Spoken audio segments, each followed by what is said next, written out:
Welcome back. All right, so today we're going to talk about the Vancouver Canucks. And the season that they had really is in two parts. So you have the part where you have Travis Green and Jim Benning as the leaders, and there was uh, a lot of ugly conversations during that period towards the end there. Some chanting here and there, some signs here and there. But, it's all good. In the end, they made the right decision, but did they make it too late? After the decision's made, Benning and Green are let go. Patrick Alvin takes over as GM after Rutherford was named team president, and Bruce Boudreau is brought in to coach. Now, of course, the question with this team right now is, does Bruce Boudreau return? There are a lot of other questions with Vancouver. Absolutely, there are a lot of other questions. But at the end, the team's record was 40, 30, and 12. They end up with 32 regulation wins. I'm just going to say it. I think there were teams in the West that didn't want to see the Canucks make the playoffs because this team might have been able to do some damage in the playoffs. They were playing really, really well under Bruce Boudreau. Really smart defensively. Their penalty kill actually existed under Boudreau, which it really hadn't under Travis Green for a while there. And when I say that, I'm barely kidding. They had a power play that was at 60% at one point. 60. So, yeah, if they killed 1 out of 2, that was considered, well, it's not that bad. I mean, yeah, about average for us. So it was not great. But how we get here is, to me, the most interesting season the Canucks have had. Now, interesting in that it was a really bad beginning, and then it ended up ending pretty well. The other interesting thing to me is that when I was going through their overall schedule, I was like, well, when did we know they weren't going to make the playoffs? It's actually late in the season, which says a lot about Boudreau because he takes over a team that has a terrible record. And the Canucks had no business being in the hunt for a playoff spot, but under a new coach, it definitely helped. So, the key date for this team is December 6th, the date that they decided to move on from Travis Green and Jim Benning as a Christmas present, I would assume, to the fans who were getting louder and louder and louder, and maybe to some of the players. There were a lot of discussions about there being a rift in the locker room, which I never really got into because to me it was hearsay and gossip, and I never got into it on the channel because then you're off into this whole other land where fans are talking about which players they like and which players they don't. Well, I always thought he was a jerk, so it makes sense that he's on that guy's side. And I heard they played a game of Red Rover and they were giving each other clotheslines. It was mean. So it just gets ugly. Now their goal scoring by the end of the year, 246 goals, which is 18th. Their goals against was good, 231 goals against, which is 8th. And again, that number includes Travis Green's miserable start to the season as coach. Power play, 23.5%. They were 9th in the league. And on the penalty kill, they were 30th in the league at 74.9%. So they still end up near the bottom of the league. But a lot of that has to do with gravity from the ridiculously bad power penalty kill that they had when Boudreau took over. It definitely got better under Bruce. It still had its rough nights, but it definitely got better. Now, if we look month by month, you can see that the first 2 months sink their playoffs. So they're 3-5-1 in October. They're 4-9-1 in November. So coming out of November, they were 7-14-2. They were nowhere near shouting distance for the playoffs. This was all of a so is Shane Wright heading to Vancouver kind of conversation. And the answer is no, which is not necessarily a surprise because I would assume that if they finished 32nd overall, they still wouldn't have got it. But anyways, yeah, so coming out of November, there was no expectation. And again, the chants against Benning and Green were really loud. December, though, after the move is made, they ended up 8-1-1 on the month. January, they were 5-4-3, so they stay above NHL 500. February, they were 6-4. March, they were 6-5-3. And then in April, they ended up 8-2-3. So they were playing some pretty good hockey down the stretch. Again, I think there were some teams that were probably like, we'd rather see Dallas and Nashville make it.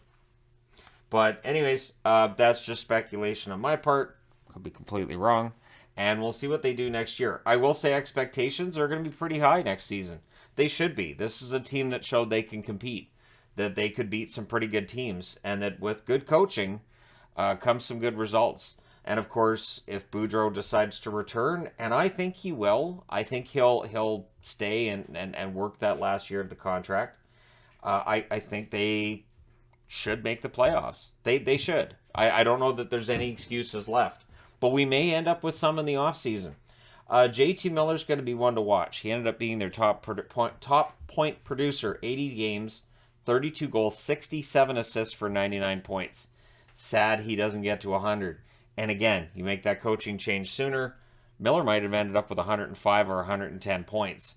JT Miller absolutely excelled this year. Best year he's ever had in his career. I don't know if he can do this again. Miller says he can. Good. You should have that level of confidence. I don't know that he can. I think we just watched a fantastic season from him. If he can get anywhere near that again next year, I think most fans would be happy with that. Quinn Hughes had a big bounce back season. Not talked about as much because obviously we had the remarkable seasons from Hedman, Yossi, Makar, Fox, etc., etc. There's just so many really good defensemen. It's easy to miss that Hughes in 76 games had 8 goals, 60 assists for 68 points. Sets a new record for points in a season by a defenseman in Vancouver. And the sky's the limit. And honestly, his defensive game much better than last year. Last year was a disaster for Quinn Hughes. This year, much, much better. Elias Pettersson, 80 games played, 32 goals, 36 assists for 68 points. Early in the season, there were calls to maybe trade Pettersson, and there were calls to maybe move on from him. Again, I never participated in that or stated it. Pettersson, honestly, has been fantastic. He did recover his numbers by the end of the year. They're not awful. 80 games, 32 goals, 36 assists, 68 points. Very impressed by the fact he ended up with over 30 goals this year, considering the really tough parts of the season that he endured. And again, there was plenty of, Pettersson, they should trade him. Oh, he should get traded. No, we shouldn't. Connor Garland may end up being traded. 77 games, 19 goals, 33 assists, 52 points. He's on a reasonable contract going forward. Might be one of the more tradable players they have. Bo Horvat ended up playing 70 games. They really missed him down the stretch. 31 goals, 21 assists, 52 points. So 30-goal season for him, his first. I don't think it'll be his last. And of course, in the face-off circle, there are a few busier than Bo Horvat. Now, they're pending UFAs. It's a long list, but it's not one that's particularly of consequence. So you have Richardson, who was brought in at the deadline purely as a rental. I would think if they want to bring him back, they probably can. If he decides to retire, wouldn't surprise me. If he finds a fourth-line job somewhere else, wouldn't surprise me either. Chason had a really rough time at points this year, but his numbers weren't bad by the end of the year. So if the Canucks bring him back on a reasonable contract for around $1 million a year, I don't think Canuck fans would be nearly as upset as they would be if he had got an extension during the really dry patch he had for a lot of the season there. Brad Hunt, I thought, played decently, but the Canucks are going to be looking to upgrade their blue line. Clearly, they need to get faster. They need to get younger. And I don't know if Hunt's going to fit in with that plan. Yarrow Halak, I don't think he's coming back. I don't think that's happening. I think by the time the season was done, I think Halak was pretty much done as a Canuck, which means Spencer Martin probably gets that backup job. Martin was decent in Abbotsford. I don't think he'll push Demko for the starting job, but he can go in and fill in absolutely. But yeah, Halak's probably done. Sutter, of course, didn't play at all this year. There's some concern about whether or not his career is going to continue at all, and so I wish the best for him with his health. But yeah, Sutter's out. I would not think that they would bring him in unless they bring him in on a tryout. So if he does start to feel better this summer, if he feels like he can come in and give it a shot, I think the Canucks will probably give him a professional tryout. Patan was decent as a call-up. If they want to bring him back, I'm sure that he'd be willing to. At least I would think he would. Sheldon Dries, I thought was good down here in Abbotsford. Good in some call-ups. And Noah Juleson, local here from Abbotsford. And so I would think that if they want to bring him back, there'd probably be some mutual interest. I wanted to loop in the Abbotsford bit with this too, but I think I'll do a separate video on how things went with Abbotsford this year. Because it's been a good story. It's nice for the Canucks to finally have their AHL affiliate right down the street from Vancouver. So you can move guys back and forth during the day. It all works. A guy can play in Abbotsford one night and be on the Canucks roster the next night in Vancouver. And there's no logistical problems with that. So it's honestly, I think it's made a big difference. I think it's helped, and I think we'll start to see improvements in player development, which I think had been an issue for Vancouver for a long time. But with new management, new structure, that should change.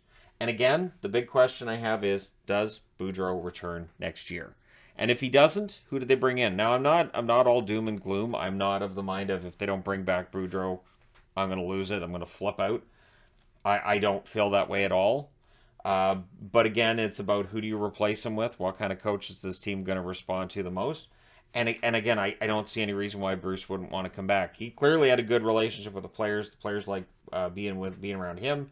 And I really think that with a full season under Boudreau, this should be a playoff team.